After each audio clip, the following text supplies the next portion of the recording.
Estaba harta de la situación. Todas las noches, desde que me había mudado a un departamento compartido con otros chicos de la universidad, alguien me quitaba las sábanas y las tiraba al piso. Todo mientras dormía. Las primeras veces creí que podría ser yo. Creía que durante la noche, sin querer y al moverme, me destapaba y tiraba las sábanas. Sin embargo, después de un mes de que este suceso se repitiera sin falta todas las noches, supe que no era yo quien lo hacía. Pero incluso sabiendo esto, me era imposible saber quién era el culpable. En el departamento éramos 5 personas, 3 chicas y 2 chicos. De estos últimos, uno, Raimundo, que era novio de una de las chicas y nunca parecía haber tenido un interés en mí más que el ser un compañero de piso. El otro, de nombre Tomás, era hermano de la otra chica de la casa. Era bastante tímido, casi no hablaba y se la pasaba en la habitación que compartía con su hermana. Sin embargo, yo noté que desde el minuto 1 estaba fijado en mí. Constantemente me lanzaba miradas, las cuales apartaba cuando yo volteaba en su dirección y cuando estábamos solos en una habitación, cosa que no ocurría con frecuencia, se le notaba incómodo, pero no una incomodidad de rechazo. Más bien, la de estar cerca de la persona que te gusta y no saber qué decir o hacer. Por obvias razones, mi primer sospechoso fue él, pero al cabo de un tiempo lo descarté. Le presté atención durante toda una semana y noté cosas que lo quitaban rápidamente de la lista de sospechosos.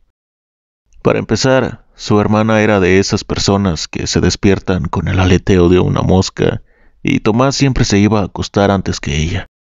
Era casi imposible que Tomás se levantara de su cama, saliera de su cuarto, entrara al mío, me quitara la sábana, volviera a salir o entrara al suyo y se acostara. Todo esto sin que su hermana se despertara. Por lo tanto, mi siguiente sospechosa fue ella. Su nombre era Violeta, y era parecida a su hermano. Siempre se la pasaba leyendo. Casi no hablaba y disfrutaba estar sola. A diferencia de Emma, la novia de Raimundo, ella no tenía pareja. En un principio creí que podía ser por su seriedad y personalidad solitaria, pero después de lo que me había pasado y de analizar varias cosas, empecé a sospechar que la razón de que no tuviera novio era otra. Es decir, pretendientes no le faltaban. Varias veces algunos chicos la habían invitado a salir, pero siempre lo rechazaba. Además, en Instagram solo seguía chicas y parecía muy nerviosa cuando alguna que no fuera Emma o yo le hablaba. Cuando llegué a la conclusión de que ella podría ser una sospechosa, todo hizo clic en mi cabeza y creí que podía haber encontrado al acosador o, en este caso, acosadora. Sin embargo, de nuevo mis sospechas se vinieron abajo cuando pasaron 2 cosas. La primera, una noche me fui a dormir temprano, incluso antes que Tomás. Usé la excusa de que estaba cansada y que quería estar bien activa para las clases del día siguiente. Una vez me acomodé, estuve acostada, sin moverme y fingiendo estar dormida, casi por 4 horas. Pude escuchar cómo afuera todos se decían buenas noches y cómo la casa quedaba en silencio. El sueño empezó a abrirse paso, pero yo me negaba a dormir. Estaba casi segura de que si me dormía, la acosadora, porque seguía creyendo que era Violeta, vendría y me miraría de nuevo. Sin embargo, esto no pasó. Estuve hasta las 3 de la madrugada despierta y nadie entró. Al final, el sueño pudo más y caí dormida. Pero aunque no atrapé al acosador, a la mañana siguiente desperté con la sábana encima, por lo que tomé aquella desvelada como una victoria. La segunda cosa que también hizo que dejara de sospechar de Violeta fue que una noche ella salió junto con su hermano, pues irían a visitar a un tío que había tenido un accidente automovilístico. Ahora, a todo esto, después de aquella victoria que había tenido la noche que casi no dormí, decidí repetir esa acción, pues estaba segura de que así atraparía al acosador, pero eso no pasó. Pero lo que sí pasaba era que no me destapaban. Me quedaba despierta hasta que fueran las 3 o 4 de la madrugada, y a la mañana siguiente amanecía aún tapada con las sábanas. Sin embargo, esto había deteriorado notablemente mi estado emocional y físico. Ya no ponía atención en las clases, me dormía en los momentos menos oportunos y estaba de mal humor casi todo el tiempo. Así pues, aquella noche que ni Violeta ni Tomás estarían, mis dos principales sospechosos, pensé que podría pasar una noche sin desvelarme ni preocuparme por un acosador nocturno. Me fui a dormir muy temprano ese día, y apenas mi cabeza tocó la almohada, me quedé profundamente dormida. Pero a la mañana siguiente, cuando desperté con ánimos y energías renovadas, lo que me temía había pasado. Las sábanas estaban en el suelo. Creo que para este punto ya debería haber dicho que yo duermo prácticamente desnuda, solo con mi ropa interior. Desde que tengo memoria había dormido así y al mudarme, todos accedieron a darme el cuarto más pequeño a mí sola, así que no dejé ese hábito. Sin embargo, al mirar aquellas sábanas en el suelo, entré en un estado de cólera. Tal vez era que no había dormido muy bien esas noches, tal vez fue que me sentía tonta por confiarme, o tal vez solo estaba harta que desde hacía ya 2 meses estuviera pasando lo mismo, y ese día era el que tocaba para estallar. El caso es que salí furiosa de la habitación. No me puse nada encima. Mi ira era tanta que el pudor pasó a segundo plano. Me tocó la coincidencia de que Emma y Raimundo estaban en la sala, mientras que Violeta y Tomás entraban por la puerta. Este último, al mirarme, se sonrojó mucho y dio media vuelta. «Dios, Mari, ¿qué te pasa? ¿Por qué sales así?», preguntó Emma con un tono entre sorprendido y avergonzado. «¿Que sí por qué?», exclamé molesta. «Porque estoy harta». «¿Harta de qué?», preguntó Raimundo, uniéndose a la conversación. Parecía que no le importaba cómo estaba vestida. «De que alguien se mete todas las noches a mi cuarto y me quita las sábanas». Todos parecieron sorprendidos y confundidos por lo que dije. Al único que no pude ver su expresión fue a Tomás, pero parecía demasiado avergonzado como para voltear. «¿Qué?», preguntó incrédula Emma. «Sí, así como lo escucharon. Algún enfermo me observa todas las noches y sé que es alguno de ustedes», dije mientras señalaba a todos con el dedo. «Porque esto empezó desde que me mudé aquí». «¿Y tienes alguna idea de quién puede ser?», preguntó con genuina curiosidad Violeta. Yo estaba a nada de decir que ella o Tomás, pero me detuve cuando vi las caras de todos. Parecía que realmente nadie sabía de lo del acosador. Todos se mostraron sorprendidos, confundidos e incluso preocupados. O el acosador era un gran actor o realmente no era ninguno de ellos. Y realmente no sabía qué era peor. No tengo una idea», le contesté a Violeta finalmente. «Y con eso tampoco quiero que se siembre la desconfianza. Es solo que por un momento se me quebró la voz. Es solo que no me siento segura. Me siento incómoda y tengo miedo». Eso último era algo que yo me había negado a aceptar. Pero lo cierto era que cada vez tenía más miedo de que en algún momento el acosador ya no bastara con mirar y quisiera hacerme algo. Después de admitir aquello, dejé que las emociones me cayeran encima como una ola y me quebré. Las lágrimas comenzaron a salir y antes de que pudiera evitarlo rompí en llanto. Violeta y Emma apenas vieron eso. Corrieron a abrazarme y ambas comenzaron a consolarme. Al final, después de llorar por un par de minutos y de que me pusiera ropa encima, llegamos a una solución para el problema. Yo me quedaría a dormir con Emma y Raimundo dormiría en mi cuarto. Aunque para este punto ya no sospechaba de Violeta, decidí dormir con Emma porque si confiaba en alguien al 100% era en Emma. También decidí que, aunque tal vez no me sentiría tan cómoda, dormiría con un pijama completo. Tal vez así el acosador me dejaría en paz y sería una protección extra. Aquella primera noche que dormí con Emma, si bien al principio estaba preocupada, La compañía de ella me transmitía seguridad, así que pronto me permití relajarme y caí dormida.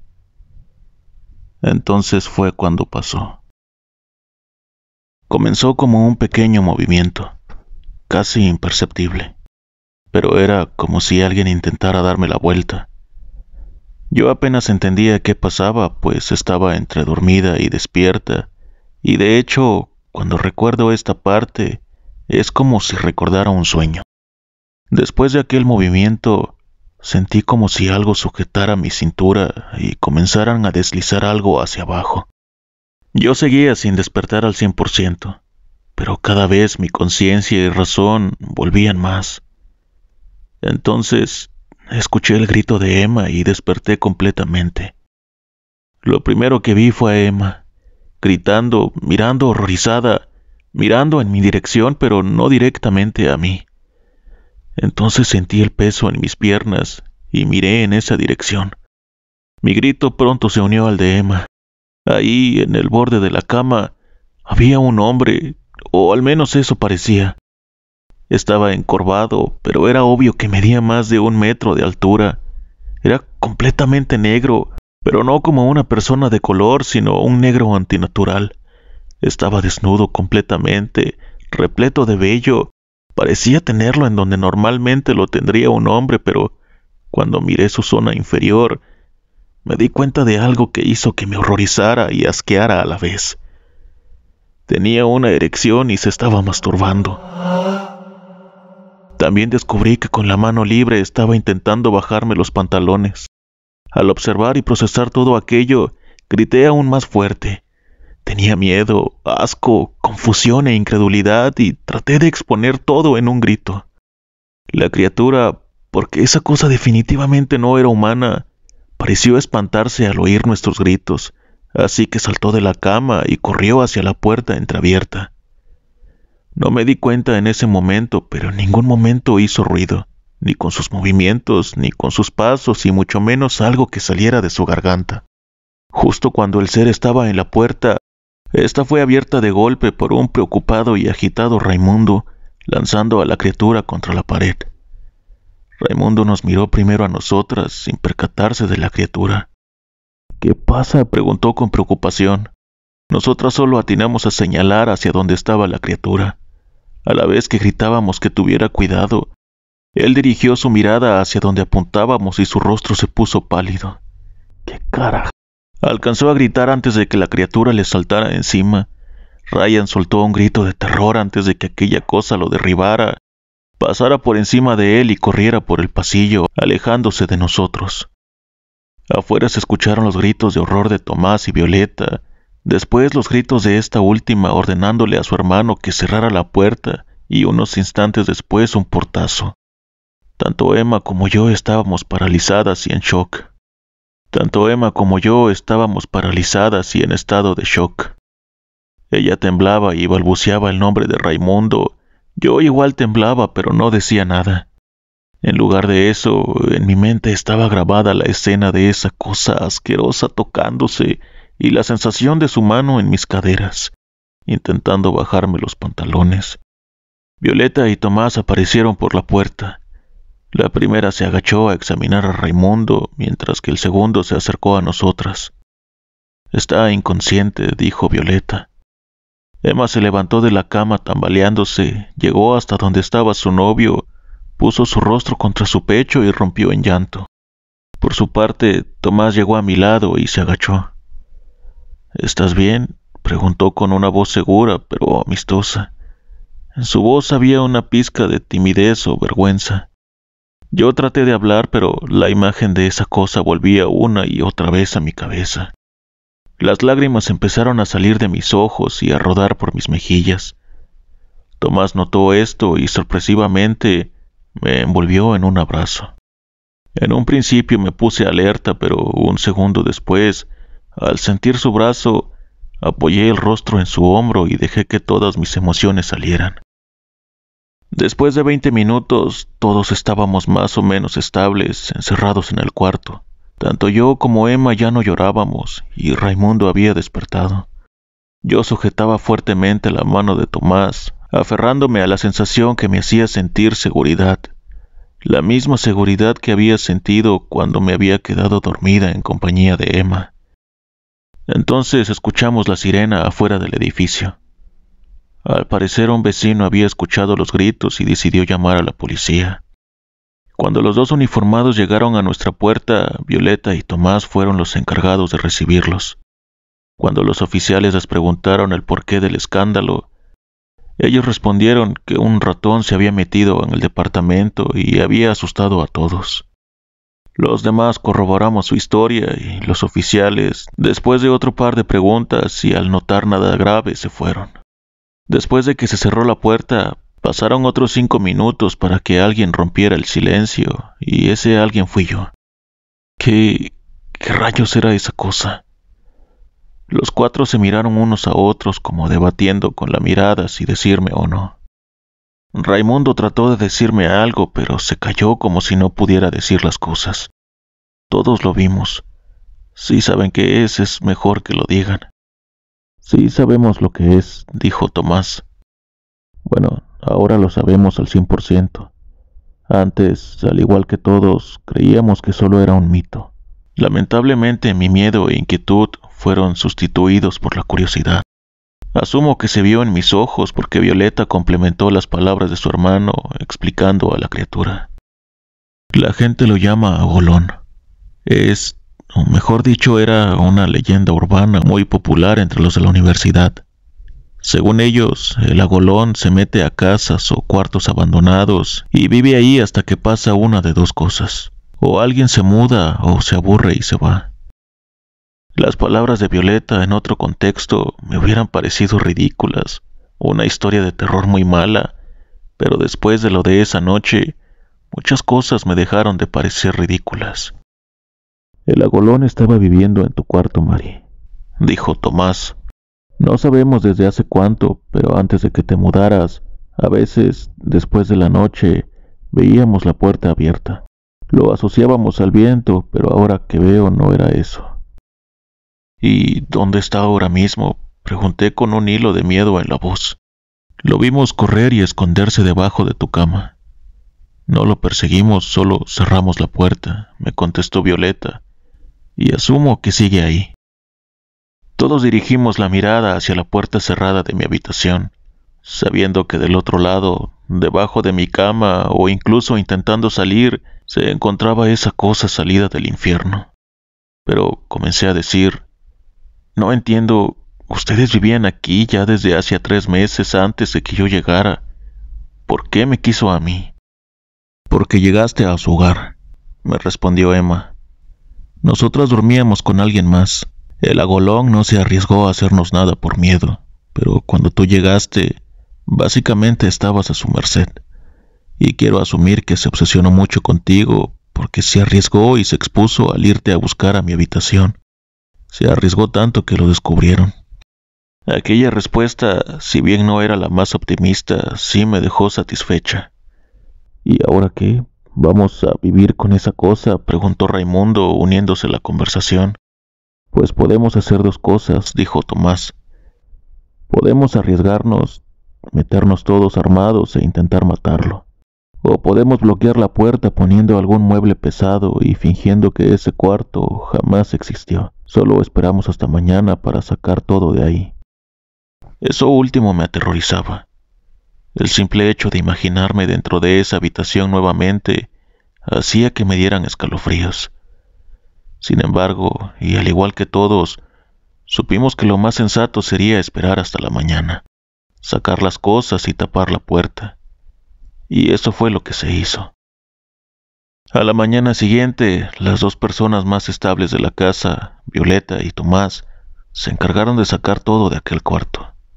Lo único que se quedó adentro fue la cama, pues nadie se atrevía a moverla por temor de lo que pudiera haber debajo. Tampoco nadie replicó por dejarla adentro. Después, con el mismo armario que estaba ahí dentro, sellaron la puerta y por lo tanto al agolón. O al menos eso esperábamos todos. También se acordó que moviéramos las camas donde dormían los hermanos de la casa, al cuarto más grande, el de Emma, todos dormiríamos ahí hasta poder mudarnos. Y cualquier ruido que escucháramos durante la noche, por más ridículo que fuera, sería mencionado al día siguiente, en especial si venía del cuarto sellado. Al cabo de 3 meses, entre todos pudimos juntar para irnos a otro departamento. Este nuevo lugar seguía cerca de la universidad, pero estaba lejos del anterior departamento, detalle al que le habíamos prestado especial atención a la hora de elegirlo. Ya han pasado casi 10 años de aquella experiencia. Los 5 logramos graduarnos y cada uno tomó su camino, intentando olvidar a la golón en el proceso. Violeta se graduó en filosofía, tiene tiempo que no hablo con ella, pero lo último que supe es que había enviado un manuscrito a una editorial y que la habían contratado en un café. Emma y Raimundo se graduaron en mecatrónica y computación respectivamente. Siguieron saliendo como por 3 años hasta que la llama se apagó y terminaron. Después de eso, Raimundo cortó contacto con todos y no supe más de su vida. Por su parte, Emma es una de mis mejores amigas y todavía nos vemos los fines de semana para salir. Tomás es otra de las personas con las que mantengo el contacto.